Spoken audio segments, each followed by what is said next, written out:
Hello guys, in this video I am going to show you how to enable the navigation aids function in the marine traffic application.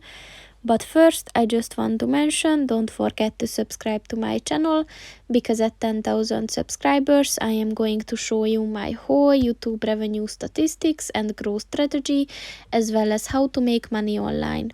Let's jump into it. First of all, open the application on your phone and then click on the three lines at the top of the page on the right. And then if you scroll down at the tools section, click on the settings button and then click on the vessel options button. And within this section, if you scroll down a bit, look for the navigation aids button. And in order to enable it, just click on the white circle next to it. And once it turns blue, this function is enabled. So that's pretty much it for this video, guys. See you in the next one. Goodbye.